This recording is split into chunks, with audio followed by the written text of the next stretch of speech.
47 dead. That was the number displayed on the holographic screen, floating in blue light above the conference table. 47 researchers from 12 different species, all killed trying to study the same creature. Dr. Ravi Anand looked at the number while chewing his lunch. He had arrived at Research Station Nimbus 7 only 3 hours ago, and already they were showing him death statistics. The sandwich in his hand was surprisingly good for station food. Across the table, Consul Urathi watched the human with growing concern. Urathi was a Velani, a being made of living crystal with 8 limbs that clicked softly when she moved. She had spent 200 years cataloging dangerous species across the galaxy. She had seen many researchers die. She had never seen anyone eat lunch while reviewing those deaths. Dr. Anand, Urathi said carefully, perhaps you do not understand what I am showing you. Ravi swallowed his bite and nodded. The Holofang, Grimshaw 4, average survival time upon encounter is 94 seconds. I read the briefing on my way here. Then you understand the danger. I understand the statistics. Urathi's crystalline body made a sound like wind chimes in a storm. This was frustration. Statistics are danger, Dr. Anand. Numbers do not lie. 47 researchers entered that creature's territory. 47 researchers died. This is not a pattern. This is a certainty. She activated another hologram. Footage began to play. A Doruni research team, short and dense-bodied, setting up equipment near a canyon. Something moving in the shadows, screaming, static. More footage, a Kesari expedition, the bird-like beings taking to the air in panic. The creature was faster. It pulled them from the sky like falling leaves. More and more, 12 species, 47 deaths, 94 seconds average. Ravi watched it all. His expression did not change. When the footage ended, he finished his sandwich and wiped his hands on a napkin. The creature is approximately 15 meters long, he said. 6 legs, light-absorbing scales, paralytic venom in the teeth, ambush predator behavior. Yes. Every team approached the same area, the canyon system in the southern region. Urathi paused. That is where the creature's territory is centered. We must study it where it lives. And every team showed the same behavior when attacked. They ran, they froze, they panicked. These are natural responses to a predator, Dr. Anand. Every species in the galaxy shares these instincts. It is how prey survives. Ravi smiled slightly. It was not a happy smile. It was the smile of someone who knew something others did not. Consul Urathi, where do you think humans come from? The question confused her. Earth, a Class 7 temperate world in the Orion Arm. Earth is not temperate. Earth is classified as a death world by your own galactic surveys. We have creatures that can kill with a single bite, plants that release poison into the air, natural disasters that flatten cities. Our oceans contain predators older than most civilizations in this galaxy. He stood up, walking toward the holographic display. I grew up in a region where tigers walked through villages at night. I spent 10 years swimming with great white sharks. I have stood on the edge of active volcanoes to study the life that grows there. Uratha's crystal form began to vibrate. This was fear. You are saying humans are accustomed to danger. I am saying humans are not prey, Consul. We did not evolve to run and hide. We evolved to chase things until they collapsed from exhaustion. We evolved to look a predator in the eye and make it question whether we were worth the effort. He turned back to face her. Your 47 researchers died because they acted like food. I will not. The door to the conference room opened. Administrator Pelox entered, a Doruni barely reaching Ravi's waist. His small eyes moved between the human and the Velani. I have reviewed your credentials, Dr. Anand, Pelox said. His voice was flat, bureaucratic. Your experience with dangerous Earth fauna is impressive. However, the Holofang is not an Earth creature. Our experts have concluded that study is impossible without significant military support. Your experts are wrong. Pelox blinked. Excuse me. Your experts studied this creature like it was a specimen in a laboratory. They approached its territory with fear and equipment and noise. They triggered every predatory instinct it has. Ravi picked up his bag from the floor. I will approach it like a neighbor. I will be quiet. I will be patient. I will not act like something it should eat. Urathi stepped forward. Dr. Anand, I must make this warning explicit. If you go to Grimshaw 4, you will die. This is not speculation. This is not opinion. This is statistical certainty based on 200 years of evidence. You will die. Ravi looked at her for a long moment. His eyes were calm, not empty, not crazy, just calm. The eyes of a man who had looked at death many times and found it unimpressive. Noted, he said. When do we leave? The silence in the room lasted for 10 full seconds. Pelox finally spoke. The research vessel Quiet Observer departs in 6 hours. Consul Urathi will accompany you as senior scientific advisor. He paused, his bureaucratic mask slipping slightly. Dr. Anand, I am required to inform you that your next of kin documentation is not complete. Please update it before departure. Ravi laughed. It was a genuine laugh, warm and unbothered. I appreciate the concern, Administrator, but I plan on updating it when I return. He walked out of the conference room, leaving 2 aliens staring at each other in confusion. Pelox turned to Urathi. Is he suicidal? Urathi's crystals chimed softly. I do not believe so. I believe he is something worse. What? Confident? The planet looked wrong. That was the first thing Ravi noticed as the research vessel Quiet Observer dropped through the atmosphere of Grimshaw 4. The clouds were the color of old bruises, purple and yellow swirling together. The land below was sharp, all jagged rocks and deep canyons cutting across the surface like scars. Pilot Bren gripped the controls with taloned hands, her feathers pressed flat against her skull. She was Kesari, a bird-like species known for quick reflexes and even quicker fear responses. Right now, every feather on her body was screaming at her to turn around. 50 kilometers, she announced. That is as close as I go. Ravi looked up from his equipment check. The territory is marked at 40 kilometers from the canyon system. 50 is acceptable. 50 is too close. Bren's eyes were wide, showing white around the edges. My cousin was on the 4th expedition. They landed at 60 kilometers. She made it back to the ship. The others did not. Urathi sat in the corner of the cargo bay, her crystalline form dim with stress. She had not spoken much during the journey. Every few hours, she would approach Ravi and attempt to explain the danger again. Every time, he would listen politely, nod, and continue preparing his minimal equipment. It was the equipment that bothered her most. The previous expeditions had brought heavy armor, energy shields, sonic deterrents, emergency teleportation beacons.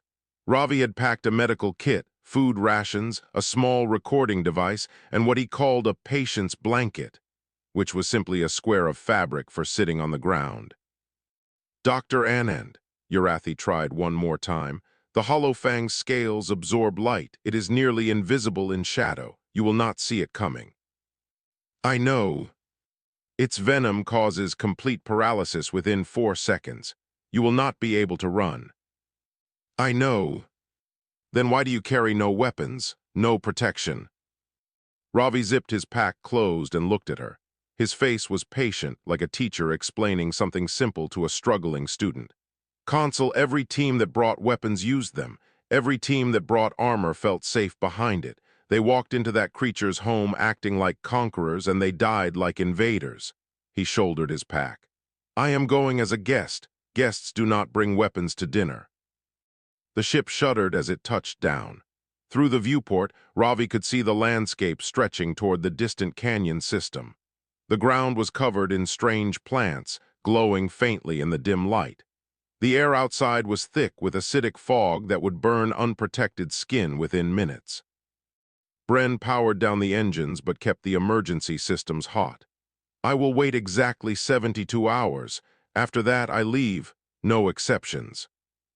Understood. Ravi pulled on his environmental suit, a simple model designed for basic protection against atmosphere and temperature. Urathi watched him with something that might have been despair. "I am coming with you," she announced. Both Ravi and Bren turned to stare at her. "Consul," Bren said, "that is not advisable. Your survival probability is." "I know what my probability is." Urathi's crystals chimed with determination. "I am the senior scientist on this expedition. If Dr. Anand is going to die, I will at least document how it happens. Perhaps his method of failure will teach us something new." Ravi smiled at her.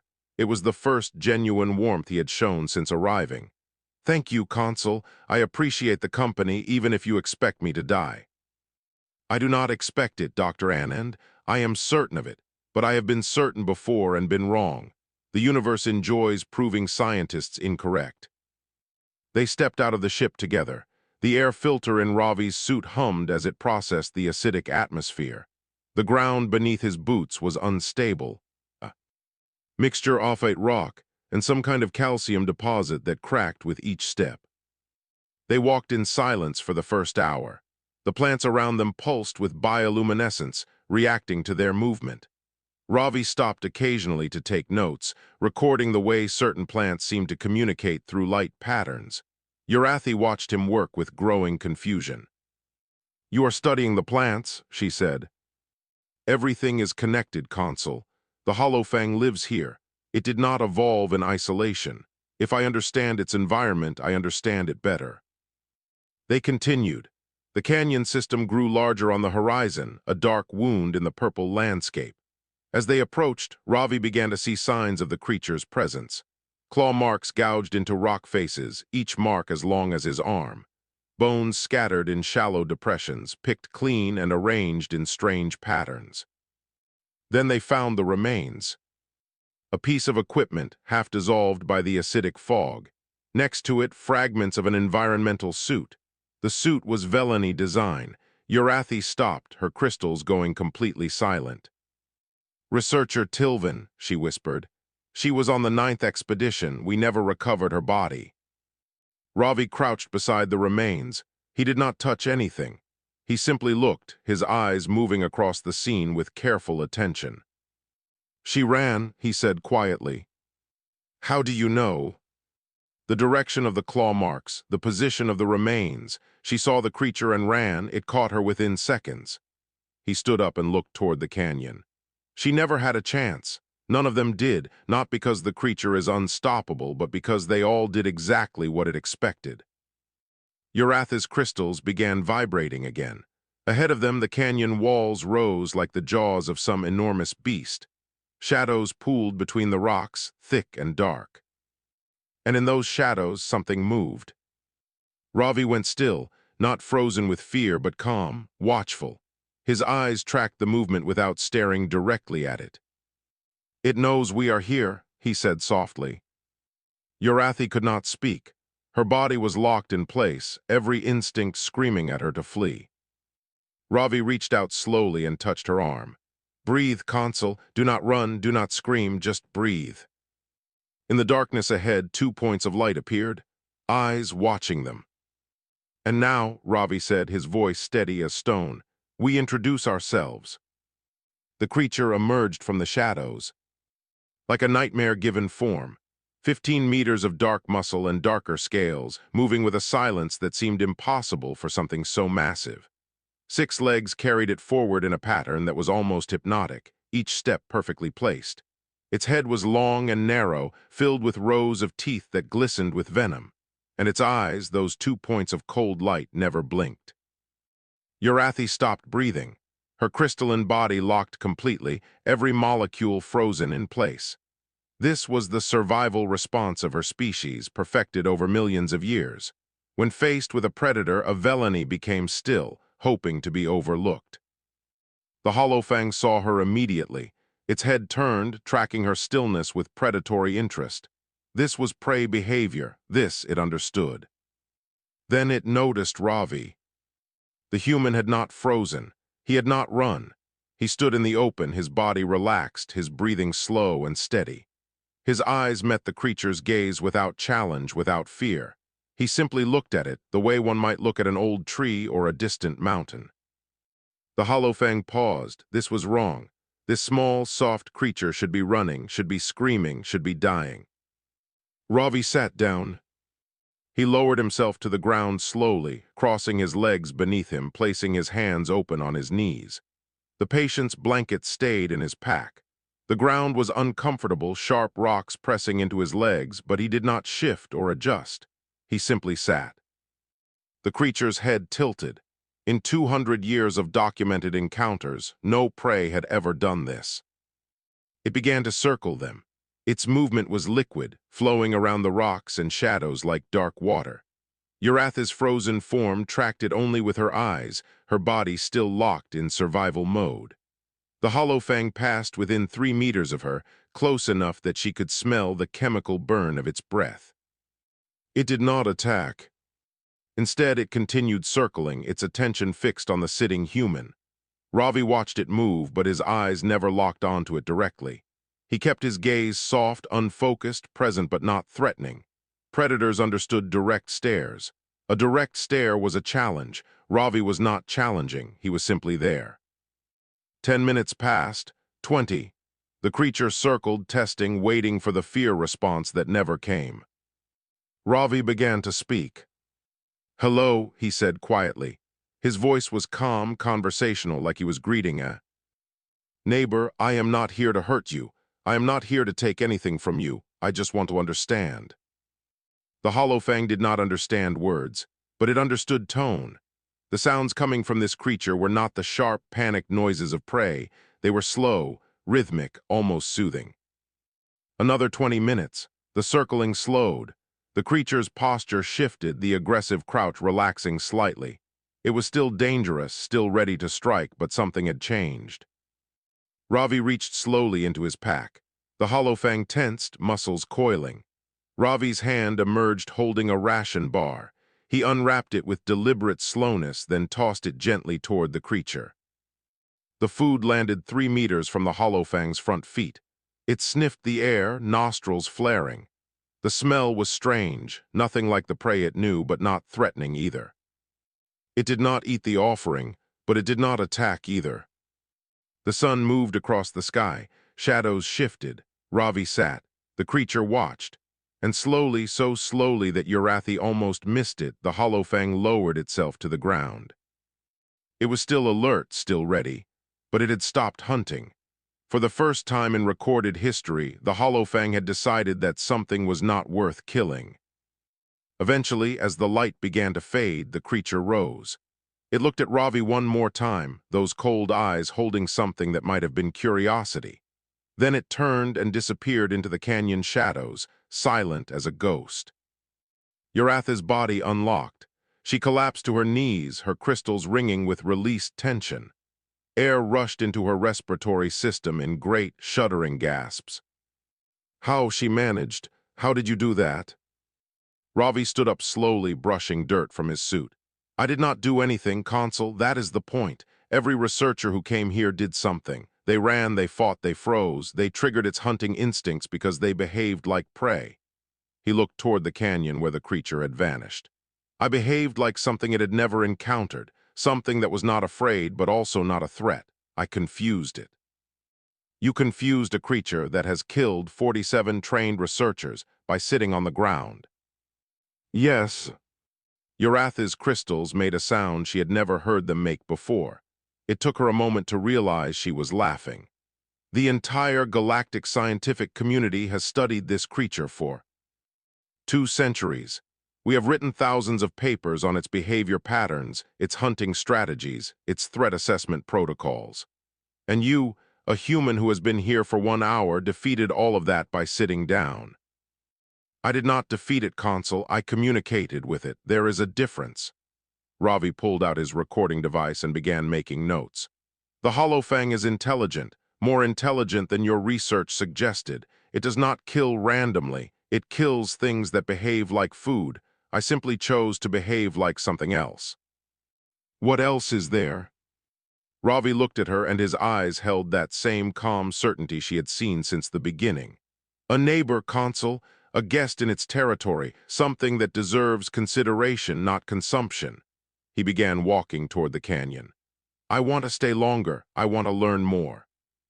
Stay longer? Dr. Anand, we have 72 hours before the ship leaves. We should return, report this success, plan a proper follow-up expedition. The creature will forget me if I leave now. This is not a transaction, Consul. This is a relationship. Relationships require time. He stopped and looked back at her. You can return to the ship if you wish. I will stay here.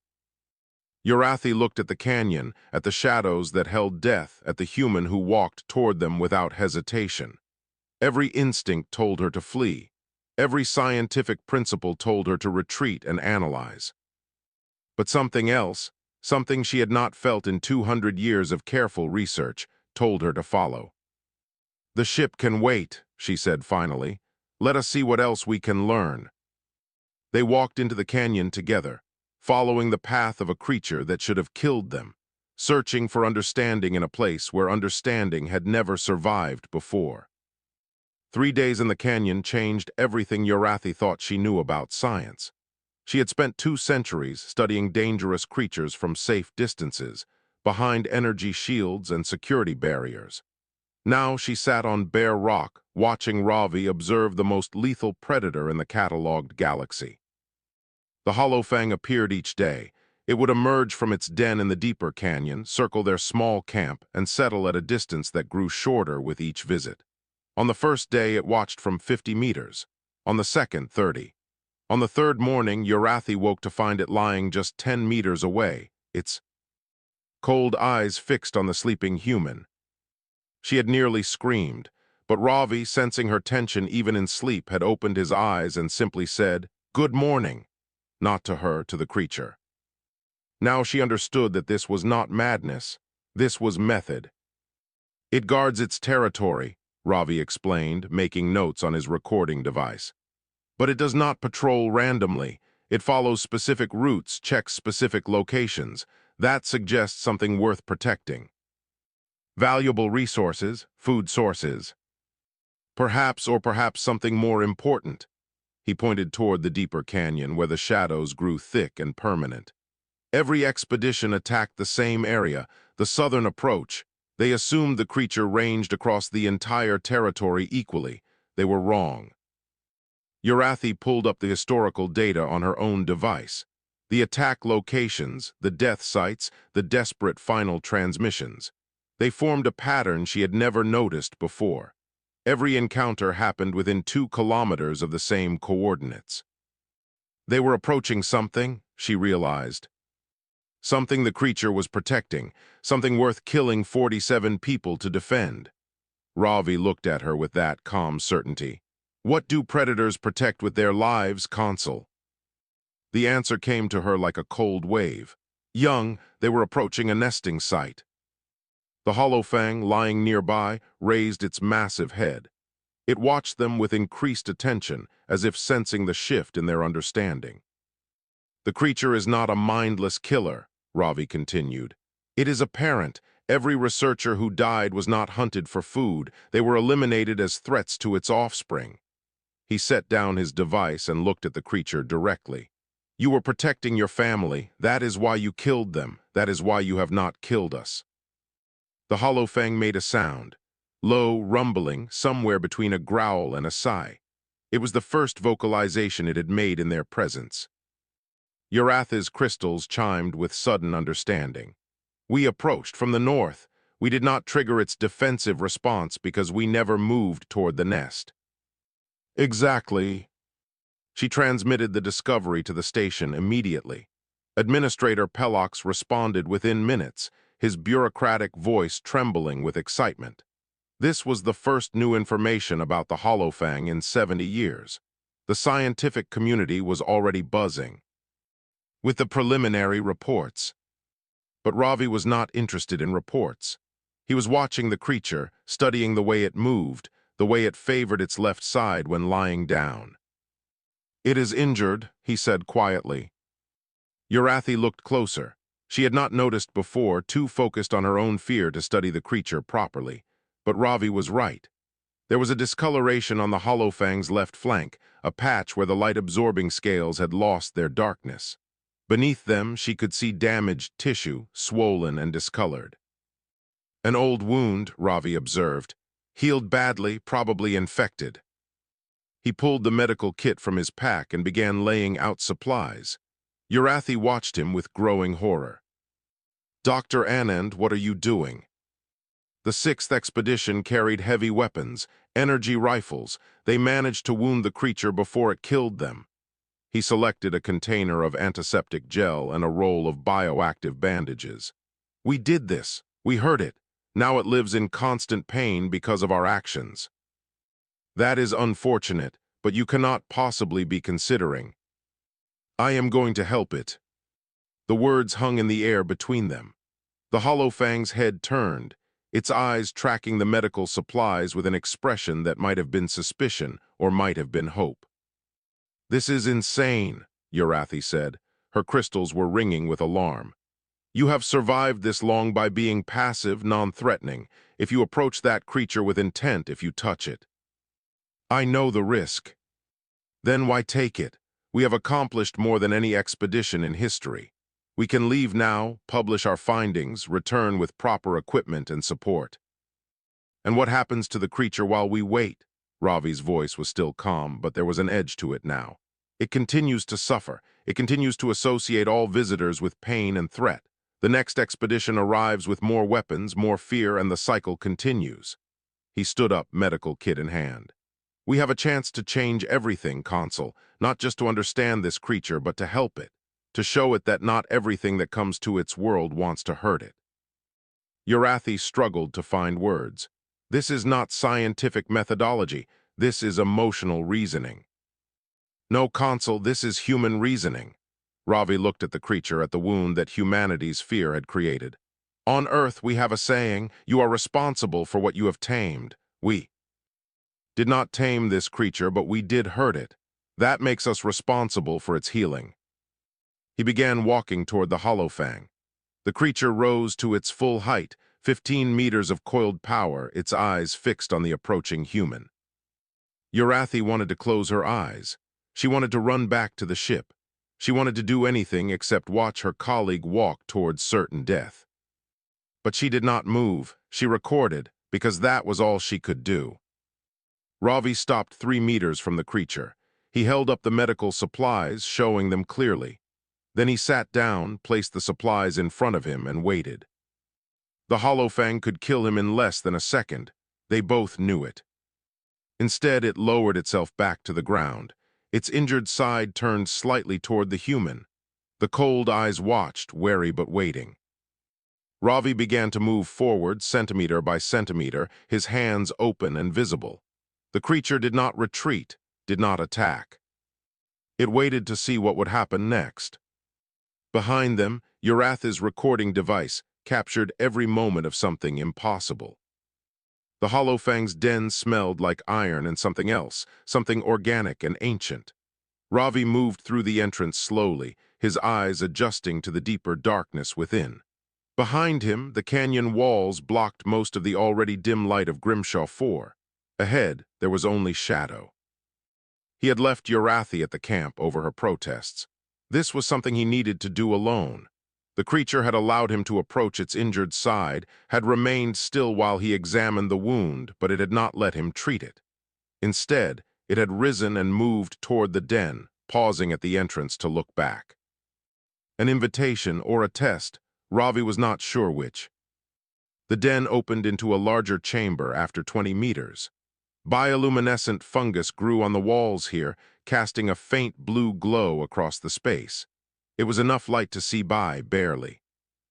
Enough light to see that the Holofang was not alone. 2 smaller shapes huddled against the far wall. Juveniles, perhaps 3 meters long, their scales not yet fully developed, their eyes huge in the dim light. They watched Ravi with the same cold attention as their parent, but there was something else in their gaze. Curiosity. The adult Holofang positioned itself between Ravi and its young. Not aggressively, not threateningly, just present, a barrier of protection that had killed 47 people, and would kill 47 more if necessary. Ravi understood this was the final test. He sat down again, placing the medical kit in front of him. Then he waited. He did not move toward the young. He did not show interest in them beyond acknowledging their presence. He simply sat, patient as stone, letting the creature make its own decision. Hours passed. The juveniles grew bolder, creeping closer to investigate the strange visitor. Their parent watched but did not intervene.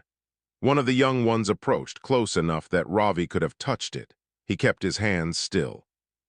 The juvenile sniffed him, its small nostrils flaring. It made a sound, a soft chirp that seemed wrong coming from something that would grow into a 15-meter killer. Then it returned to its sibling, apparently satisfied that the human was not a threat. The adult Holofang watched this interaction with something that might have been understanding. Slowly, deliberately, it moved away from its position between Ravi and the young. It circled around until it was lying beside him, its injured flank exposed. Permission granted. Ravi worked slowly. The wound was worse than he had realized. The energy weapon had burned deep into the muscle tissue, and the creature's own healing processes had sealed the damage inside rather than letting it drain. Infection had set in. The pain must have been constant for years. He cleaned the wound first, using antiseptic gel that stung even on human skin. The Holofang tensed, a rumble building in its throat, but it did not move. It watched him with those cold eyes, trusting him in a way that nothing had ever trusted a human on this planet before. The process took 3 hours.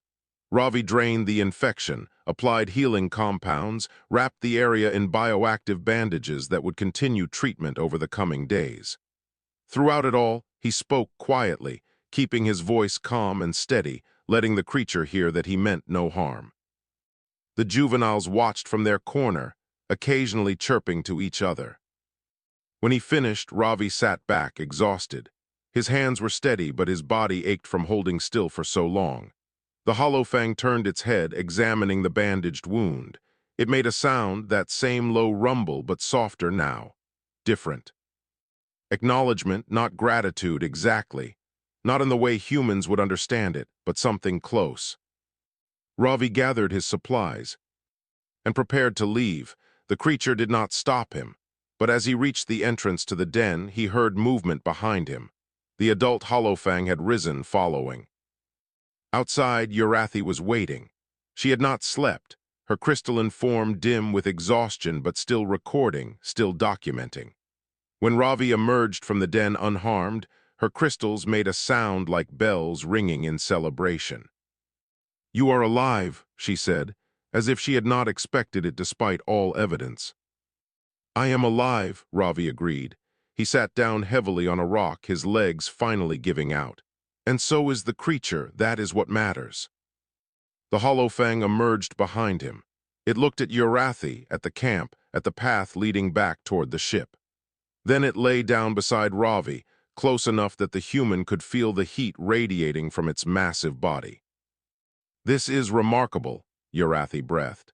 "The galactic scientific community is watching. Administrator Pelox has been fielding communications from researchers across 17 sectors. What you have accomplished." "What we have accomplished is a beginning," Ravi interrupted gently. "Nothing more. The creature allowed me to help it because I earned its trust through patience. If we betray that trust, if we come back with larger teams and more equipment and treat this as a conquest instead of a relationship, we will lose everything." "Then what do you propose?" Ravi looked at the Holofang lying beside him, the creature that had killed 47 people. The creature that had now allowed a human to enter its den, touch its young, and heal its wounds. A creature that had learned, against all instinct and history, that not everything wanted to hurt it. "I propose we change how the galaxy thinks about dangerous species," he said. "Not as threats to be eliminated or specimens to be studied, as neighbors to be understood, as beings with their own lives, their own fears, their own reasons for the things they do." Urathi considered this. That would require restructuring centuries of scientific methodology. "Yes, it would require admitting that our fear has caused more harm than the creatures themselves." "Yes, It would require trusting humans to teach the rest of us how to be brave. Ravi smiled slightly. Not brave, consul, patient, understanding, willing to sit in the dark and wait for trust to grow. He reached out slowly and placed his hand on the Holofang's shoulder. Creature did not flinch. Humans are not special because we are fearless. We are special because we know how to turn enemies into friends. That is what our death world taught us. That is what we can teach the galaxy. A message arrived on Uratha's device. She read it, her crystals chiming with surprise. "The Galactic Council wants to meet you," she said. "They want to discuss creating a new position, a new approach to dangerous species throughout known space." Ravi laughed softly. "I suppose sitting on the ground impressed someone after all." The Holofang made a sound. It might have been agreement, it might have been amusement. Ravi chose to believe it was both. The Galactic Council chamber held representatives from 412 species. They filled the circular hall in layers, rising from the central speaking floor to the highest observation levels, a living display of the galaxy's diversity. Some were crystalline like Uratha. Some were dense and compact like Pelox. Some floated in gravity bubbles. Some existed as patterns of light. All of them had come to see the human who had done the impossible. Ravi stood at the center of the chamber, feeling very small. 3 months had passed since Grimshaw 4. 3 months of preparation, documentation, and endless interviews. Now it came down to this moment. "Dr. Ravi Anand," the council speaker announced, their voice echoing through translation systems in dozens of languages. "You stand before this assembly to present findings that challenge 2 centuries of established science. You claim that the Holofang of Grimshaw 4, a creature responsible for 47 documented deaths, is not a mindless predator but an intelligent being capable of trust and cooperation. Is this accurate?" "It is." A murmur rippled through the chamber. The military faction, gathered in the upper levels, shifted with obvious skepticism. They had been advocating for the extermination of the Holofang for decades. Ravi's success threatened their entire approach to dangerous species management. "Present your evidence." Ravi activated the holographic display. Images appeared above the chamber floor, the Holofang in its den, the juveniles investigating the human visitor. The moment of treatment when a creature that had killed 47 people allowed a single human to touch its wound. "The Holofang is not aggressive by nature," Ravi explained. "It is territorial and protective like countless other species across the galaxy. Every death attributed to this creature occurred within 2 kilometers of its nesting site. Every victim was perceived as a threat to its offspring." He changed the display to show the pattern of attacks. The Holofang did not hunt these researchers. It defended its family from what it perceived as invaders. The military representative, a heavily armored being named Commander Dreth, rose from his seat. "And what of the next time it perceives a threat? What guarantee do we have that it will not kill again?" "None," Ravi's answer was simple and honest. "But the same can be said of any intelligent being, Commander. Your own species has killed when threatened. So has mine. The question is not whether the Holofang is capable of violence. The question is whether we are capable of approaching it without creating the conditions for violence." Another murmur, louder this time. This was not the answer the military faction wanted. Uratha rose from her seat in the scientific delegation. Her crystals rang clearly through the chamber. "I was present for Dr. Anand's expedition. I witnessed events that contradict everything I believed I knew about xenobiology. The Holofang allowed a human to enter its den, approach its young, and treat its wounds. This did not happen because the creature was weak or sick.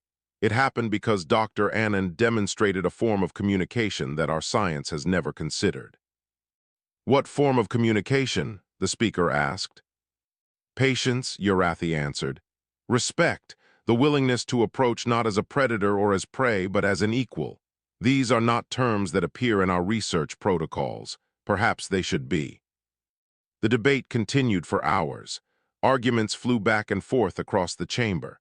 Some demanded that the Holofang be destroyed before it could kill again. Others called for more research, more caution, more time. The military faction and the scientific delegation found themselves at odds in ways that had been building for centuries. Through it all, Ravi waited. He had said his piece. Now the galaxy would decide. Finally, the speaker called for a vote. The proposal was simple. Establish a protected zone around Grimshaw 4 and create a new position, the Galactic Dangerous Species Ambassador, with humans serving as primary intermediaries for first contact with lethal species. The votes registered across the chamber. Lights flickered as each representative made their choice. The process took only minutes, but to Ravi it felt like years. The result appeared on the central display, approved by a margin of 63%. The chamber erupted into noise. Some celebrated, some protested. Commander Dreth walked out without a word, his armor clanking against the floor. The speaker raised a limb for silence. Dr. Anand, the Council has approved the creation of the Dangerous Species Ambassador position. You are hereby appointed as its first holder. Do you accept this responsibility? Ravi looked around the chamber at the hundreds of species watching him. He thought about Earth, about tigers in the night and sharks in the deep and volcanoes that could end civilizations. He thought about the Holofang, lying in its den with bandages on its flank and young ones chirping in the shadows. I accept. 3 weeks later, Ravi returned to Grimshaw 4. This time, there were no heavy weapons, no energy shields, no emergency protocols. Just him, Urathi, and a small team of human researchers he had selected personally. The Holofang was waiting at the canyon entrance. Its wound had healed cleanly, the bioactive bandages doing their work. When Ravi approached, the creature lowered its head, bringing those cold eyes level with his own. Hello again, Ravi said quietly. I brought some friends. They are like me. They will not hurt you or your young. The creature studied the newcomers. One by one, it approached each human, sniffing them, assessing them. One by one, it turned away without aggression. Behind them, Urathi watched and recorded. The galactic scientific community was watching through her feed. They saw humans sit down in the presence of death and do nothing but wait. They saw a creature that had killed 47 people allow strangers into its territory because it had learned that not all visitors were threats. Ravi walked toward the den, the Holofang moving beside him like an enormous shadow. At the entrance, he stopped and looked back at Urathi. Coming, Consul. She hesitated. Even after everything, some instincts were hard to overcome. But she had learned something from this human, something that changed how she understood bravery. She followed him into the darkness. Inside the den, the juveniles waited. They had grown in the past months, their scales darkening toward the adult pattern, when they saw Ravi. They approached without fear, chirping that strange, soft sound.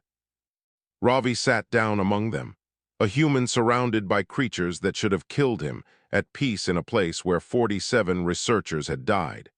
He looked up at Urathi with a smile. The experts warned me of death, he said. They were not wrong about the danger, they were wrong about the response. Fear creates enemies, patience creates friends. That is the lesson of Grimshaw 4. That is what humans can teach the galaxy. Urathi settled beside him, her crystalline form reflecting the bioluminescent glow. The juveniles investigated her curiously, unafraid. You were unimpressed by the warning, she said quietly. I finally understand why. Why? Because you saw what we could not. You saw that death was not the only possibility. You saw the chance for something better. She looked at the creatures around them, at the parent watching from the shadows, at the humans who had followed their colleague into the unknown. The experts measured the universe by their fears. You measured it by your hope. Ravi did not answer. He was watching the juveniles play, two young creatures in a dangerous world, learning that not everything wanted to hurt them. Outside, the galaxy was changing. Inside, a human sat in the dark with monsters and taught them to trust. It was, Urathi thought, the most human thing she had ever seen.